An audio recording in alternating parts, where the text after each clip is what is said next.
J'avoue que quand il dit que ça va être rapide, je n'avais pas envisagé que ce soit si rapide. Mais au moins, il a raison, s'il est allé à l'essentiel. Donc c'est déjà une bonne chose. Alors ça, il l'a déjà dit. Donc il y a un terreau sur les sponsors à la fin. Il y a des lots à gagner si vous arrivez à vous rappeler de tous les sponsors. Donc faites attention quand même, c'est important. C'est au bout des 2 jours, donc vous avez un peu de temps pour vous entraîner. Mais c'est pas facile, hein. Ici, il y en a beaucoup quand même, de gens qui ont été généreux de vouloir organiser un événement comme ça pour qu'on puisse tous partager et apprendre. C'est plutôt sympa, non? Et maintenant qu'on commence, ce que j'aimerais bien faire avec vous, c'est que vous vous remémoriez une expérience positive de votre parcours professionnel.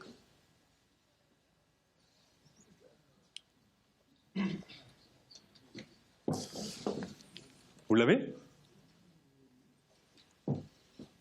Alors, quel est le premier mot qui vous vient à l'esprit? Vous pouvez le partager avec vos voisins, là? Il faut que vous ayez un voisin, vous allez en avoir besoin. Hein. Vous avez un voisin.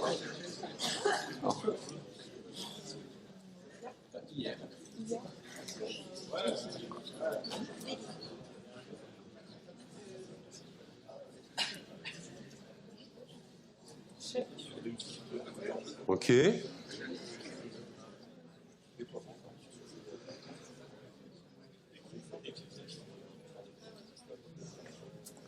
Alors j'ai une petite question pour vous.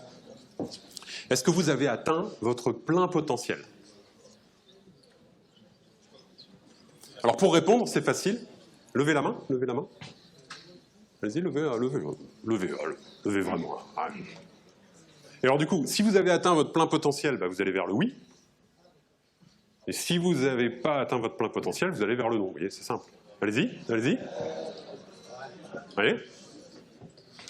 Donc c'est oui pour tout le monde. Et c'est celui qui compte les voix qui est toujours important, hein, c'est pas celui qui vote. Et du coup, si on n'a pas tous atteint notre plein potentiel, c'est intéressant parce que ça veut dire qu'on a encore quelque chose à développer.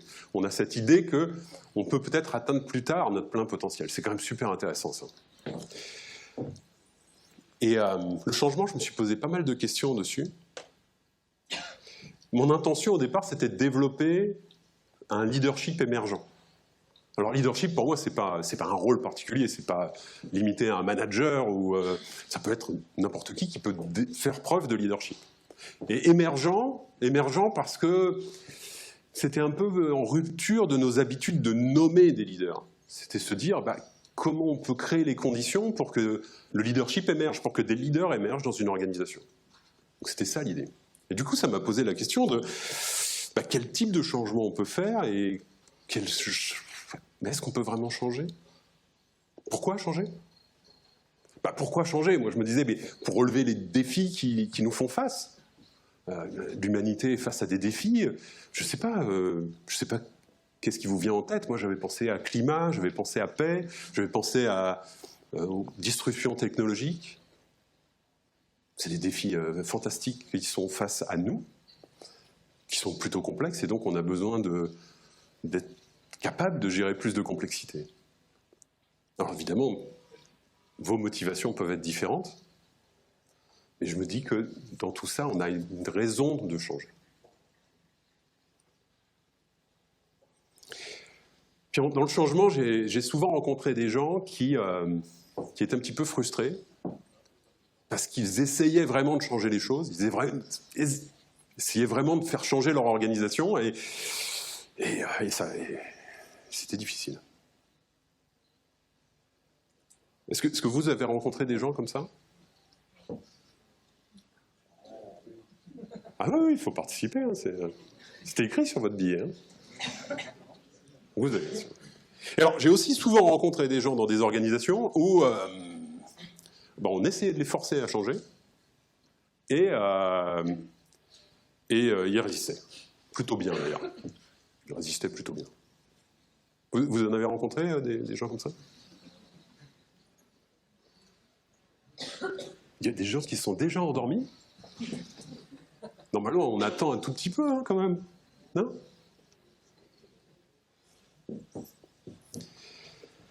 Alors, ce qui nous pose la première question, c'est pouvons-nous changer? Alors, pouvons-nous changer? Juste imaginez-vous, vous êtes au sommet d'une tour, il y a 2 enfants qui sont à côté de vous, et le plus petit d'entre eux regarde en bas émerveillé et il dit « Oh, qu'est-ce qu'ils sont petits, les gens !» Et alors celui de 10 ans qui est juste à côté corrige légèrement ce qui vient d'être dit et il dit « C'est vrai qu'ils semblent vraiment petits. » Ce qui se passe, c'est qu'au fur et à mesure de notre développement, certaines choses dont on était le sujet, qui nous contrôlaient, deviennent des objets sur lesquels on peut réfléchir, qui nous permettent de définir la complexité du monde. Nos perceptions, c'est ça. Donc quand on est un enfant, avant 6 ans en gros, nos perceptions, c'est des choses qui nous contrôlent. Si on le perçoit, c'est que c'est la réalité. C'est pour ça qu'il y a plein de choses qui sont magiques quand on est un petit enfant, c'est normal. Et puis quand on grandit un petit peu plus, on passe à un moment où ces perceptions deviennent des objets sur lesquels on peut réfléchir. Du coup, on peut faire sens de ça. Ça nous aide à définir le monde, à faire sens du monde qui nous entoure.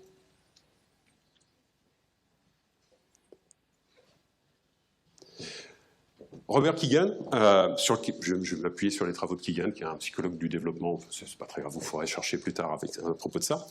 Il décrit en fait ces étapes de développement dans un modèle qu'on va voir ensemble.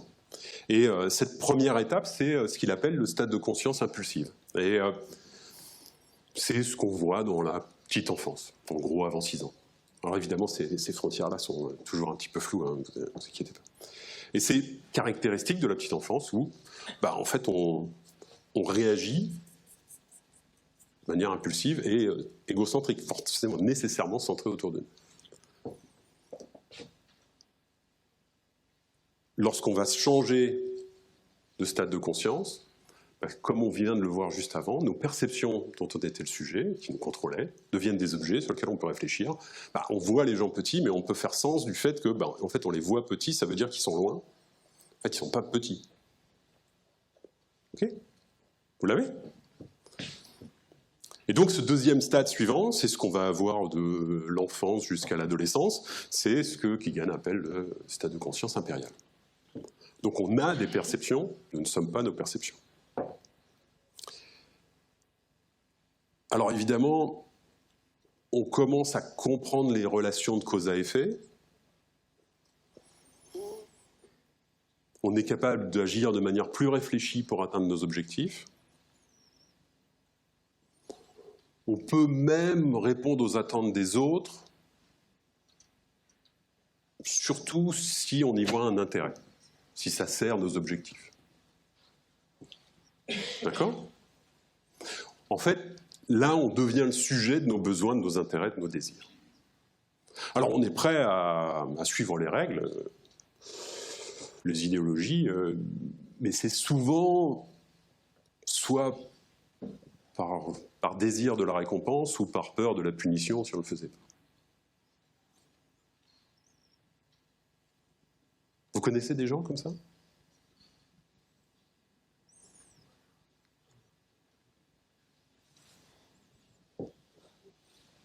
Ouais. Bon, ce que je vous invite à faire maintenant, c'est pour ça que vous aviez besoin d'un voisin, vous voyez, c'est à partager avec un de vos voisins un exemple de personne opérant à ce stade de conscience impériale. Et puis en donnant un exemple de comportement. D'accord ? Et c'est là qu'Anthony clique sur le timer. D'accord ? Alors, il faut qu'il trouve la souris. Ça va être un petit truc, mais comme il va le faire plusieurs fois, au bout d'un moment, ça va être... Regardez. Et voilà. Maintenant, il bouge la souris. Hop, voilà. À côté. Tu l'enlèves, hein. Voilà. Et voilà, regarde comme c'est beau. Parfait.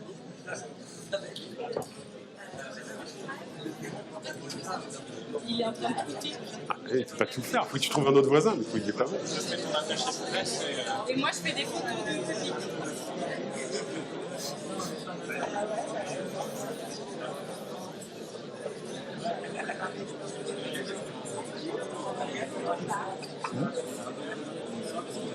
Ah, vous pouvez pas diffuser ? Ah merde.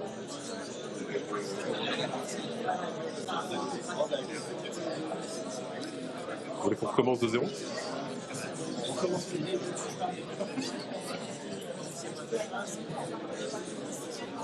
Il y a des gens...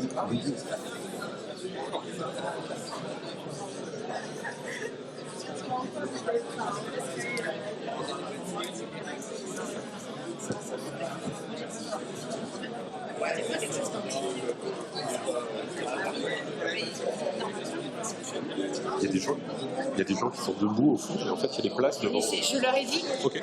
Mais voilà. À ce moment-là, c'est quand même les gens qui étaient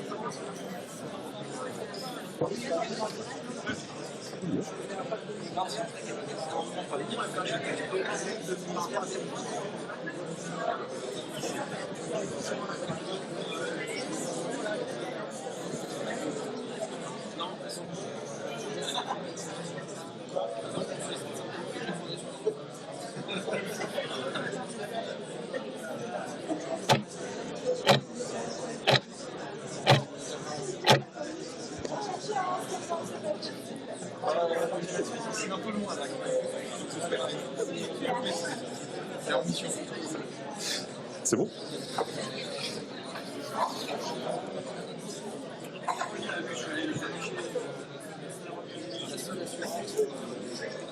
Pas que tu plus que moi. Alors le stade suivant. Le stade suivant décrit par Keegan, c'est le stade de la socialisation.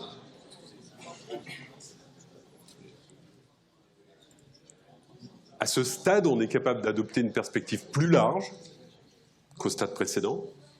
Nos besoins, nos intérêts, nos désirs, ça devient des objets. Donc on les a, mais on n'est pas contrôlé par eux. À ce stade, on attache une grande importance aux relations, on cherche l'harmonie sociale. On peut faire preuve d'empathie, c'est plutôt bien. Mais du coup, on peut être aussi peut-être un peu dépendant de l'approbation des autres. On devient le sujet de nos relations. Notre perception de nous-mêmes est déterminée par la société qui nous entoure. Guidée par les attentes, réelles ou imaginées, des autres. Façonnée par l'environnement. On a vraiment besoin d'appartenir. Et on peut même devenir militant pour des causes, philosophies, des idéologies, même un manifeste. Mais c'est une évolution importante dans notre développement. Cette évolution, elle va nous permettre, à chaque palier de développement, à chaque stade de conscience, ça va nous permettre d'embrasser plus de complexité. Donc faire plus de sens du monde qui nous entoure. Donc de la même façon qu'entre vraiment la petite enfance et l'enfance-adolescence, on pouvait embrasser plus de complexité et comprendre que nos perceptions n'étaient que des perceptions. Donc faire sens de cela. Mais là, en fait, on passe à un stade suivant et ça nous permet d'embrasser plus de complexité. Et évidemment, embrasser plus de complexité, c'est essentiel pour résoudre les problèmes qui nous font face.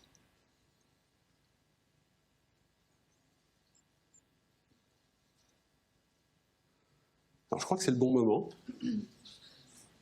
pour que vous discutiez avec vos voisins d'un exemple d'une personne qui opère à ce stade de conscience de socialisation et quel comportement cette personne adopterait. Alors ça peut être un personnage réel ou fictif, hein. Il y a des romans très très bien écrits pour ça. Et essayez de le mettre en contraste avec celle que vous aviez tout à l'heure. Qu'est-ce qui serait différent? Et est-ce que vous avez l'impression que du coup des personnes opérant à ce niveau seraient capables d'embrasser plus de complexité? Alors pour ceux qui viennent de nous rejoindre, c'est le moment où vous parlez avec votre voisin. D'accord. Et pour ceux qui ne sont pas à la phase de socialisation, le voisin, c'est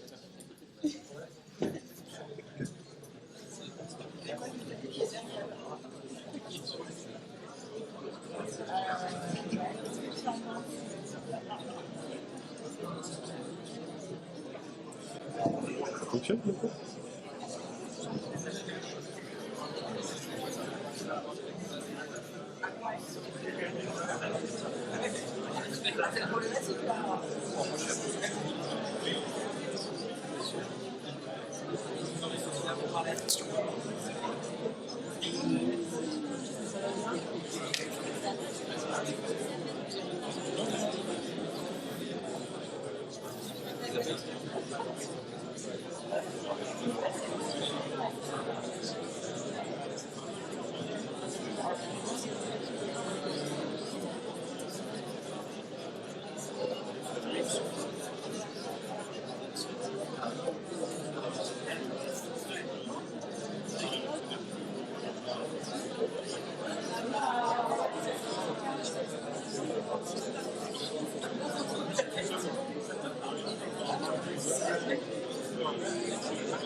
Alors au stade suivant,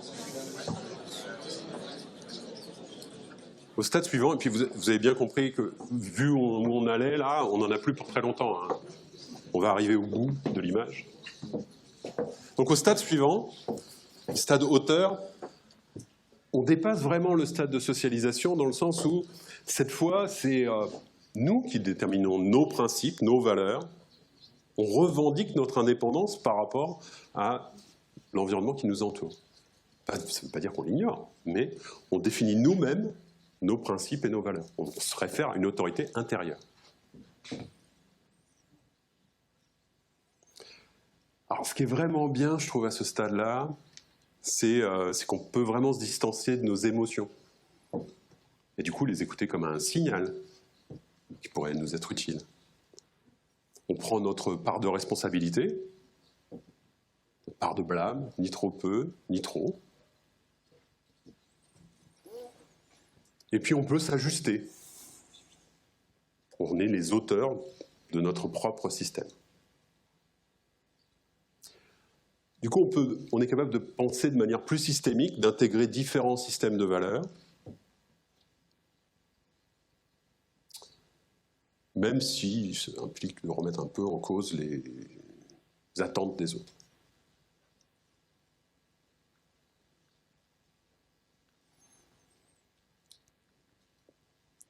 Hop.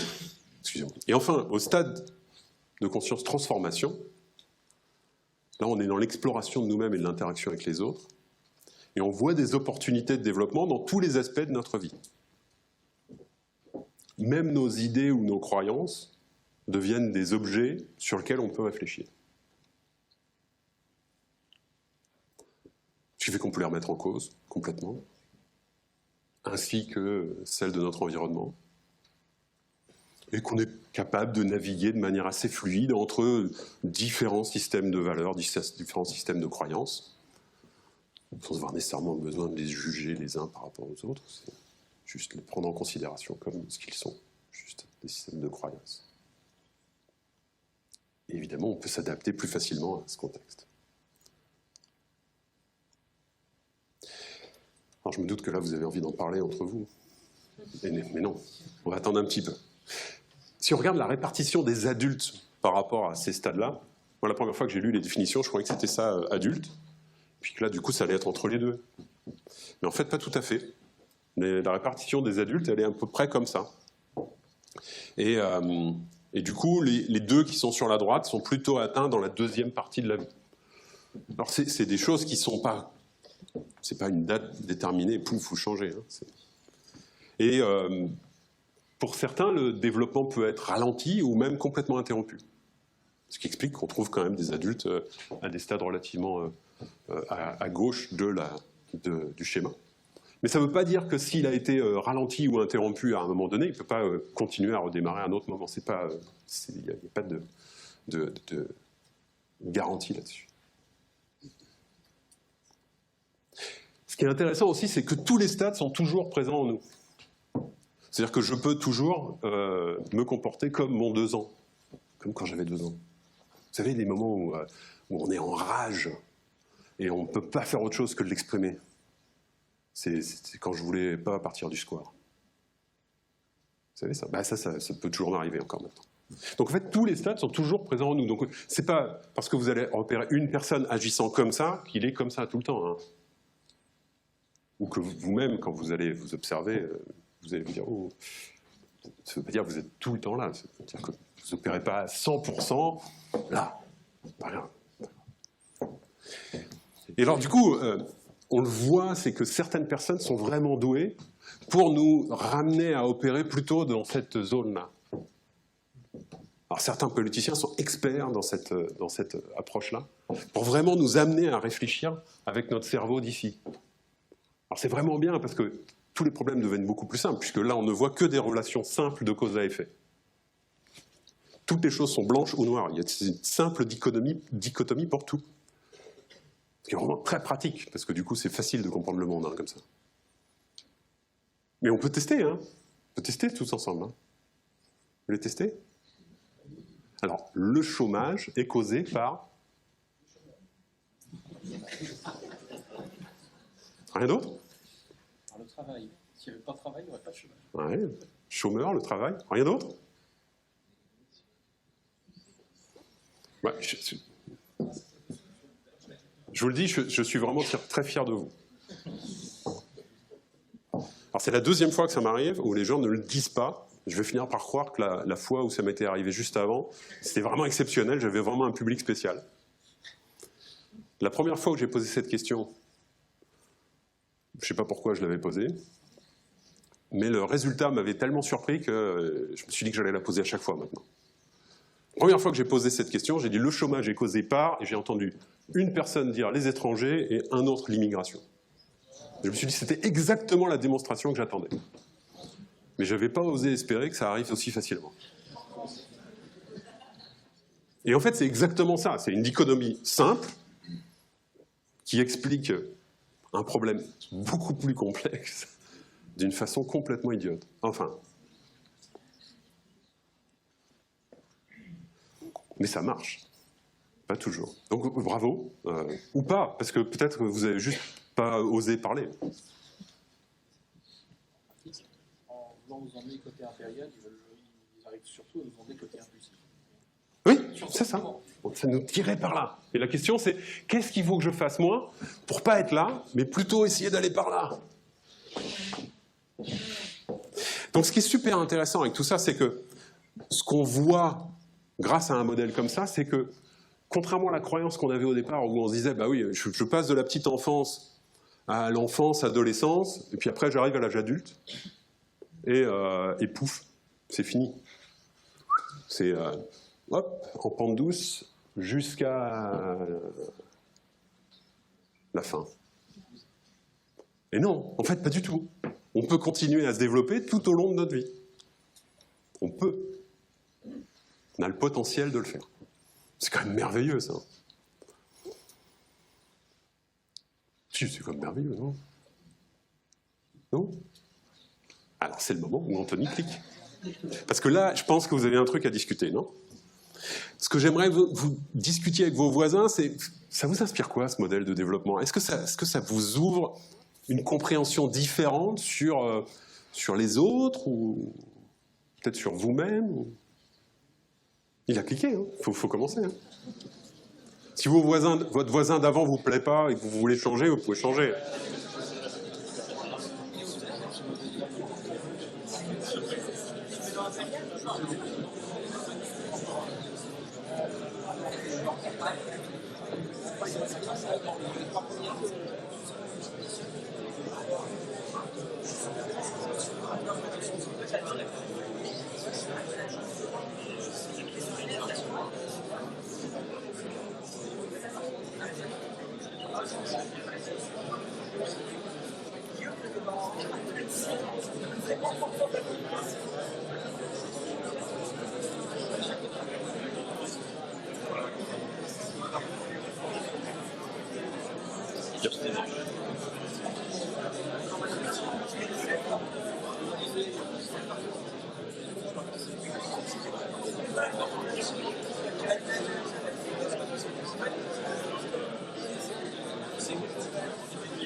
Alors évidemment, maintenant qu'on s'est dit... Maintenant qu'on s'est dit qu'on pouvait changer, la question pourrait être comment ? Comment changer ? Et ce qui est vraiment bien, c'est qu'on va pouvoir s'appuyer sur les experts qu'on a dans la salle, parce que je crois qu'on a des experts du changement dans la salle. Et j'ai lu un titre excellent sur le changement qui disait qu'en fait, si on pouvait cocher ces 3 cases, alors on pouvait changer. Et du coup, pour moi, ça me paraît vraiment extrêmement important, c'est de se dire, si on a le sens de l'urgence, si on sait quoi changer, et si on comprend les bénéfices du changement, alors paf, on change. Et là, je me dis, ça c'est peut-être faisable, ça. Donc moi, la question que j'ai pour vous, c'est est-ce que vous êtes d'accord que si on coche ces 3 cases, alors on change? Ah oui, mais du coup... Allez, on se réveille. Sens de l'urgence, savoir quoi changer, comprendre les bénéfices du changement.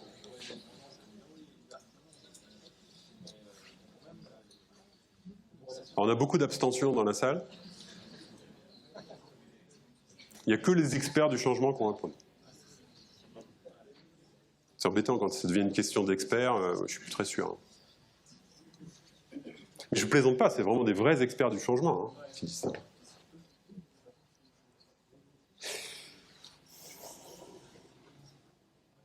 Alors, lui, c'est Enzo.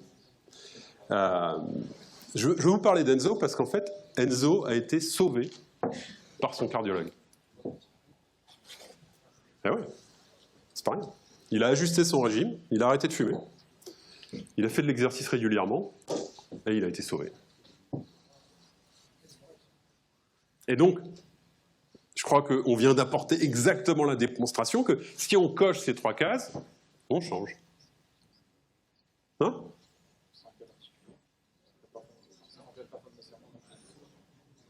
Il semblerait qu'il y a une rébellion dans la salle. Mais en effet, je crois qu'ils ont raison, parce que si c'était vraiment une preuve, alors pourquoi Enzo serait le seul sauvé parmi 7 qui ont les mêmes conseils de leur cardiologue? Donc ça montre bien que ce n'est pas suffisant. Il y a quelque chose qui manque. Mais qu'est-ce qui manque? Alors, selon Keegan et Lahy, non, Robert Keegan et Lisa Lahy, en fait, ils expliquent ça en disant qu'au fur et à mesure de notre développement, on développe une immunité au changement qui est censée nous protéger contre ce qui vient de l'extérieur. Une vraie immunité, comme on développe une immunité pour des maladies.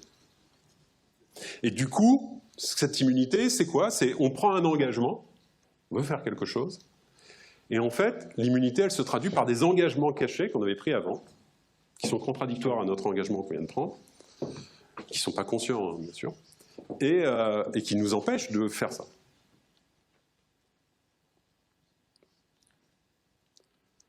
Alors, il y a très très longtemps, j'étais un gros fumeur. Alors, je fumais cigarette sur cigarette. Et bon,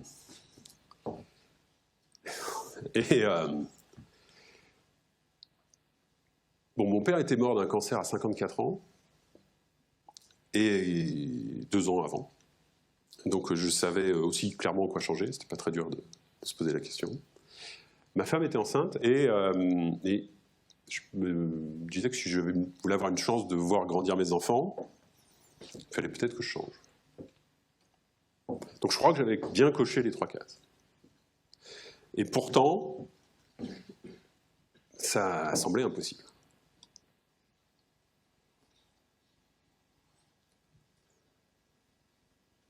Alors, un ami m'a recommandé de lire un livre.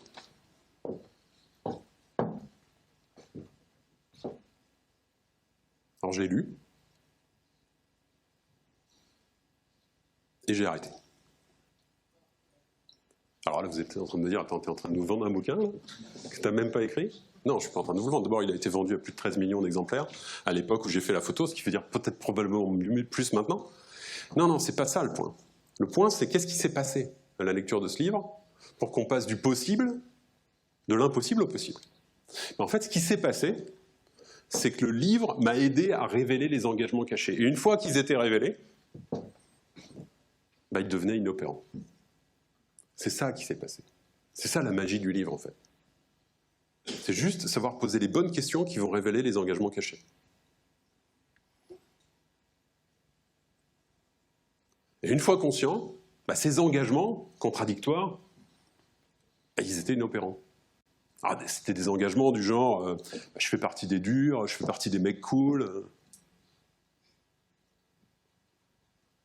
Bah, vous ne moquez pas, hein. J'avais 12 ans. Hein.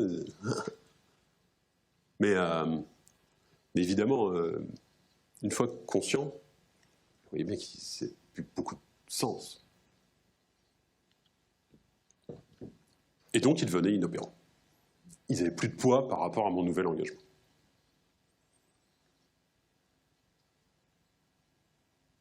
Bien plombé l'ambiance, là. Hein, ouais. Un petit chien, c'est réconfortant quand même, un chien.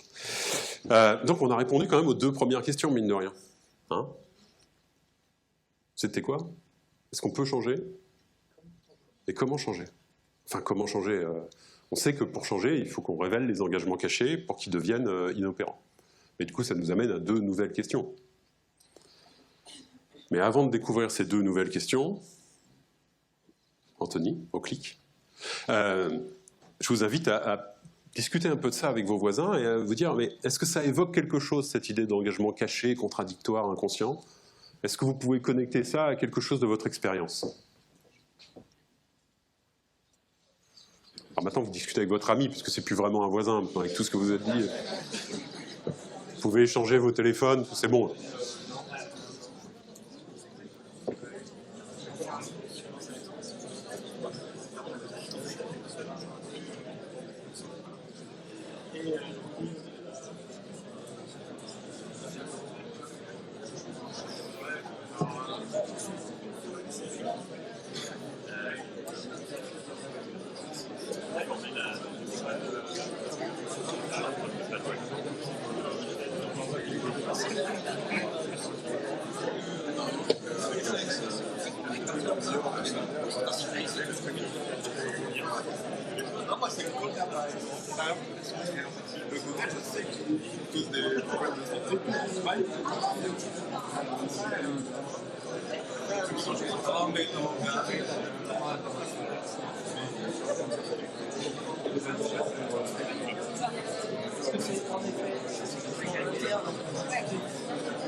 Et la première des 2 autres questions est, au fait, on change quoi? Maintenant qu'on sait qu'on peut le faire et on sait comment, qu'est-ce qu'on change? Et alors évidemment, j'ai pris l'exemple de se libérer du tabac pour faciliter la compréhension des engagements cachés, mais ce n'est pas le point. Dans notre vie d'adulte, on a plein de choses qu'on pourrait changer. Qu'est-ce que vous voulez changer? Moi, je sais pas, j'avais des petits soucis avec ma capacité d'écoute, par exemple. Donc, j'avais besoin de travailler là-dessus. Donner du feedback aux autres, c'est un bon truc, ça. Vous voudriez pouvoir faire mieux. Recevoir du feedback aussi. Ça peut être pas mal. Écouter ses émotions. Prendre notre juste part de responsabilité. Ni trop peu. Ah, j'ai honte. À déléguer. À dire non. Des choses comme ça. Peut-être des choses. Vous avez des idées, vous, de choses que vous voudriez changer? Alors j'ai une petite question pour vous avant la prochaine question. C'est est-ce que votre époux, votre partenaire, votre conjoint, de la façon dont vous voulez le nommer, est dans la salle? Alors, si vous répondez oui, ne répondez pas à la question d'après. Et la question d'après, c'est qu'est-ce que votre époux, votre partenaire, votre conjoint, si vous n'en avez pas, c'est pas grave, hein, quelqu'un qui compte pour vous, devrait changer. Vous l'avez? Vous l'avez? C'est génial ça quand même. Qu'est-ce que quelqu'un veut partager? Charline, peut-être? Non, je plaisante. Quelqu'un voudrait partager? Allez-y. Sa coupe de cheveux, voilà. Bon. Quelque chose d'autre? Les chaussettes. Oui. Non, en fait, ce qui est marrant, même si vous n'avez pas forcément très envie de partager, je comprends, parce qu'en fait, c'est enregistré, vous êtes filmé. Même s'il n'est pas dans la pièce, vous prenez quand même un petit risque. Non, ce qui est quand même assez amusant, c'est qu'en fait, on est quelque chose qui nous vient à l'esprit. Et ça, je trouve ça quand même magique. C'est qu'immédiatement, on sait un truc qui devrait changer l'autre quand même, depuis le temps. Et c'est quand même incroyable. Alors évidemment, oui, c'est biaisé, c'est nos propres lunettes, mais c'est quand même magique. On est bon, non? Alors à regarder les autres et dire, t'as vu? Ta coupe?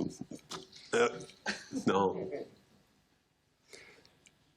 Donc ça, c'est quand même intéressant. C'est un pouvoir magique qu'on a, et du coup, que tout le monde a.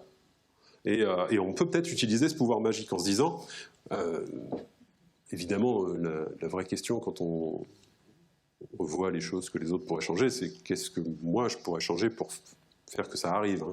On est d'accord avec ça. Mais du coup, ces feedbacks-là, ces retours qu'on a, non, moi, je partais de ce côté-là, c'est quand même important, quoi, de savoir qu'on peut s'appuyer sur les autres pour savoir ce qu'on pourrait arrêter, faire plus, faire moins, continuer, pour accroître notre impact, pour accroître notre contribution sur le monde. C'est quand même magique, ça. Donc on peut utiliser nos managers pour faire ça. Il y en a qui ont des très bons managers, hein, qui sont très, très capables de faire ça. Ou nos pairs, ou des connexions que vous allez faire dans cette conférence, peut-être vos voisins, amis, que vous allez vous créer pendant ces 2 journées. Vous pouvez faire une enquête à 360, un truc un peu élaboré pour savoir ce que vous pourriez arrêter. Et tout ça, ça va être des informations que vous allez pouvoir collecter. Ça ne veut pas dire qu'en fait, ils savent exactement et qu'ils ont raison, hein. Mais ça va vous aider à nourrir votre projet et de vous dire, bah oui, en fait, si moi je veux continuer à me développer, mon prochain truc, c'est ça. Mon prochain truc, c'est ça. Et une fois que vous avez identifié votre prochain truc que vous voulez développer, ce que je vous recommande, c'est de vous trouver un buddy, un partenaire, quelqu'un avec qui vous allez pouvoir partager vos efforts, vos progrès là-dessus. C'est peut-être quelqu'un que vous appelez tous les jours, qui t'appelle juste pour dire, alors, tu sais le truc sur lequel je suis là? Mon écoute, là? Bah, ça s'est super bien passé aujourd'hui. J'ai fait un entretien avec quelqu'un, j'ai l'impression que j'étais là tout le temps. J'ai tout écouté, c'était magique. C'était épuisant, mais c'était magique. Ou peut-être le lendemain, vous allez appeler et vous allez dire, alors là, j'en ai fait un, c'était une catastrophe. J'étais super mobilisé, j'étais en plus content parce que la veille, j'avais bien réussi. Et puis là, je pense que j'ai chopé les 10-15 premières secondes de ce que la personne a dit. Et au bout de 5 minutes qu'il parlait, je me suis rendu compte que ça faisait déjà un bon moment que j'écoutais plus et que j'étais déjà en train de penser à tous les conseils que j'allais pouvoir lui donner et que je ne savais pas du tout où on en était dans la conversation. Alors, ça arrive qu'aux gens qui ont des petits problèmes d'écoute, hein, c'est pas très grave. C'est pas tout le monde. Hein. Moi, c'était mon cas. Et du coup, on a besoin d'aide pour ça. Et un buddy, c'est vraiment bien. J'avais quelqu'un avec qui je travaillais, mais j'avais un tout petit peu de mal à écouter de temps en temps. Et donc, évidemment, je leur avais dit tout ce que c'était ça que je voulais travailler. Et c'était marrant parce que ce qu'elle faisait, c'est quand elle me parlait, qu'elle voyait que je n'écoutais plus, elle tapait sur la table comme ça. Parfois, je parlais à d'autres gens, je me rendais compte que j'écoutais plus, j'avais l'impression de l'entendre taper sur la table, le toc-toc sur le bureau comme ça. C'était magique. Bon, c'était un peu frustrant parce que ça m'a pris un peu de temps pour essayer d'être vraiment là quand quelqu'un me parle et pas me dire « Ah ouais, tu penses ça, mais alors tu vois... » Non. Donc ça peut être un truc, c'est pas votre truc, mais ça peut être un truc. Mais du coup, avoir un buddy, c'est vraiment bien. Vous pouvez avoir un rendez-vous hebdomadaire, mensuel, quotidien. J'avais un truc quotidien. C'était chaud, mais c'était marrant. Mais vraiment utile. Mais du coup, si on veut être capable de vraiment changer, maintenant on sait qu'il faut vraiment révéler ses engagements cachés, parce que si on ne révèle pas les engagements cachés, ben, ils vont venir contredire notre engagement. Et du coup, comment on fait ? Comment on fait ? Ben, en fait, ce qu'on va pouvoir regarder, c'est identifier ce que l'on veut changer et se poser la question de tous les comportements qu'on devrait adopter et tous les comportements que l'on a qui vont contre notre objectif. On regarde tous ces comportements. Il faut vraiment les lister tous. Lister les comportements et leurs circonstances. On fait ça dans quelles circonstances ? Quand on est tout seul, quand on est avec du monde, quand on est stressé, quand on est détendu, je sais pas, plein de circonstances possibles. Qu'on est triste, énervé, en colère, heureux, calme.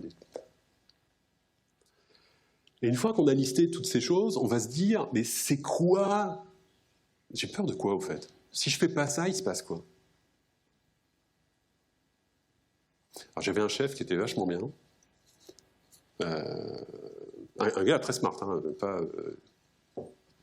mais il avait une habitude qui m'horripilait, c'est qu'il avait un avis sur tout. Ce qui n'est pas très grave, on a tous des avis sur tout. Non, le problème c'est qu'il le partageait trop souvent, et donc vous imaginez, alors c'était un très grand chef, hein, il gérait tout. Je ne vais pas vous dire quoi, mais il gérait un grand truc. Et du coup, on avait des gens qui travaillaient pendant plusieurs semaines sur des trucs, des problèmes un peu compliqués, et qui venaient présenter le résultat de leurs travaux pour qu'on puisse avancer d'un cran plus loin.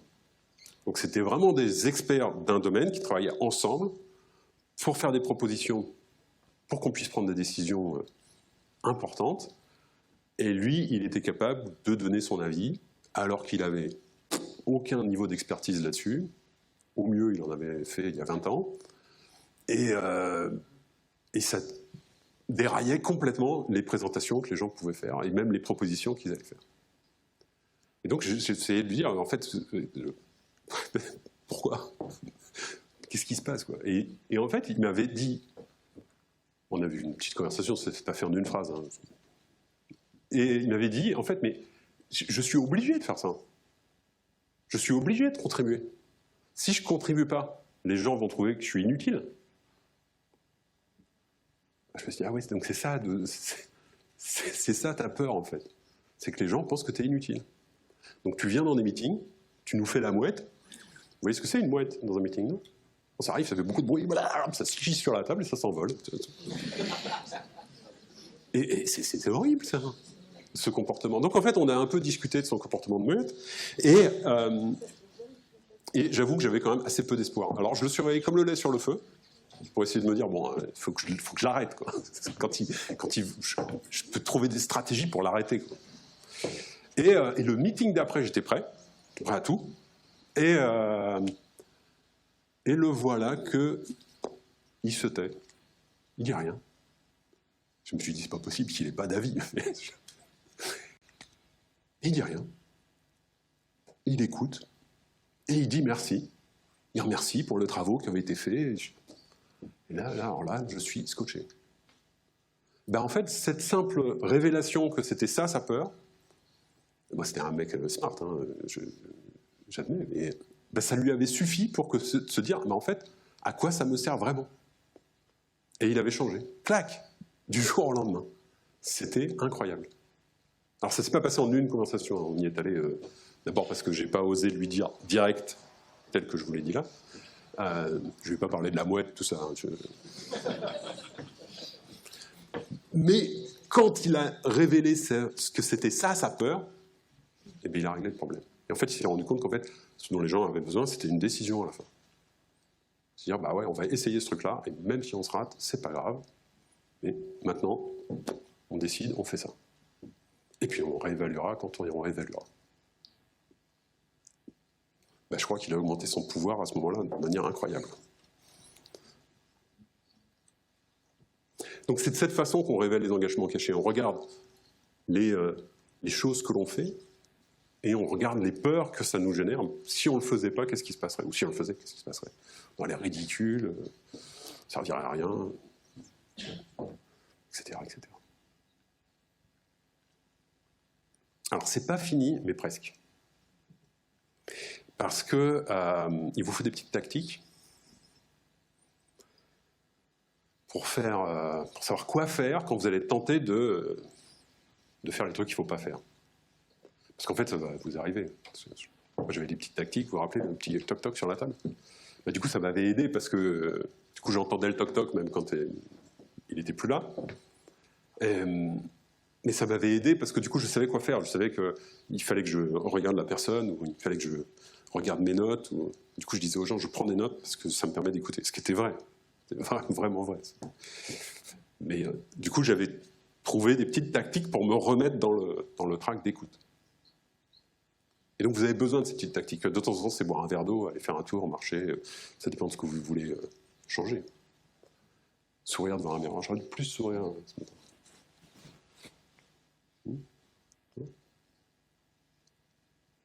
Peut-être du sourire crispé, ça ne marche pas pour transmettre un vrai sourire aux gens. Dormir dessus, ça peut être une tactique aussi. Dormir dessus, on peut en reparler, c'est une tactique que j'aime bien. Parce que parfois, j'ai tendance à faire des choses un peu impulsivement, répondre à des messages un peu impulsivement, et du coup, ça fait du bien de dormir dessus. Mais du coup, une fois que vous avez vos tactiques, bah, vous êtes prêt. Vous êtes prêt à expérimenter, vous êtes prêt à avancer, à être curieux sur ce chemin du changement, à obtenir des feedbacks de vos pairs sur ce que vous voulez vraiment améliorer. Vous êtes prêt à changer. Donc ce qu'on a vu ce matin, c'est qu'on peut changer.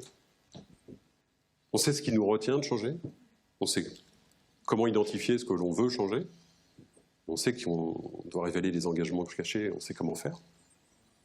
Du coup, on sait comment changer.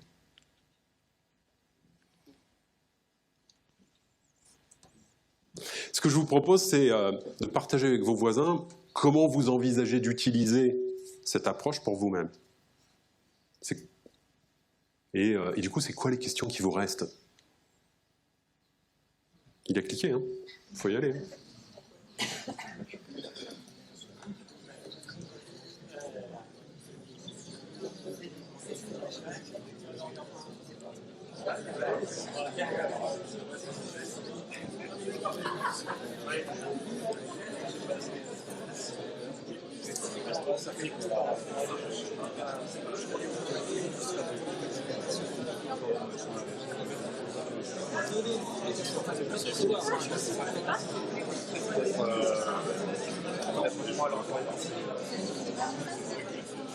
There's never a most rag.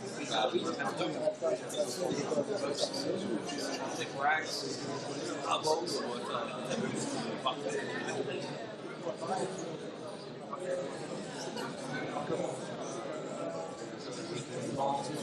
rags, c'est très américain.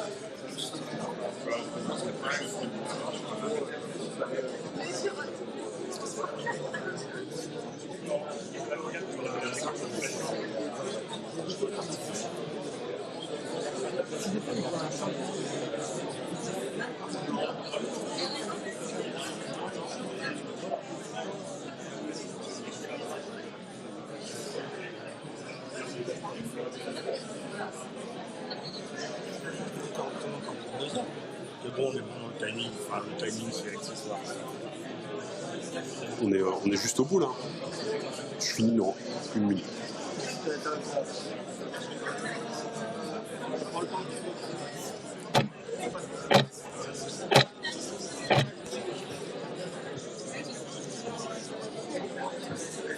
Alors, ce que je vous souhaite, c'est de pouvoir continuer à vous développer et de continuer à soutenir le développement des autres. C'est important parce que plus vous allez vous développer, plus collectivement on va continuer à se développer, plus on va être capable d'embrasser plus de complexité, de résoudre les problèmes qui nous font face. Et ça, c'est essentiel pour notre avenir, pour l'avenir de l'humanité. Je me dis qu'avec l'espérance de vie qui augmente, on va avoir plus en plus de gens qui vont pouvoir continuer à se développer plus longtemps, et qu'on va peut-être pouvoir déplacer cette courbe, et peut-être même révéler d'autres stades de conscience. Et ça pourrait être une façon de nous apporter une réponse à la grande question sur la vie, l'univers et tout le reste. Et je vous remercie.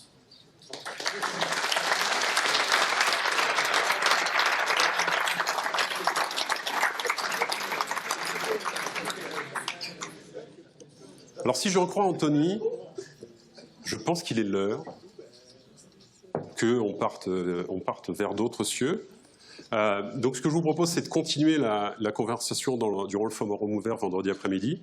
Et donc vous pouvez déjà mettre une alarme à 14h55 pour demain. Comme ça, vous saurez à 14h55 demain, quand l'alarme va sonner, « Ah oui, c'est vrai, je voulais qu'on continue cette conversation et qu'on essaye de travailler un peu sur ces engagements cachés, tout ça. » Et du coup, vous pourrez venir me voir et on pourra en parler. Ça vous va? Si vous avez un téléphone, vous pouvez mettre une alarme pour demain. Si vous n'avez pas de téléphone, c'est pas grave. Et les organisateurs m'ont dit de faire partager ça, et je me suis trompé, donc c'est pas celui-là. Parce que j'ai oublié de le mettre à jour. Et donc voilà.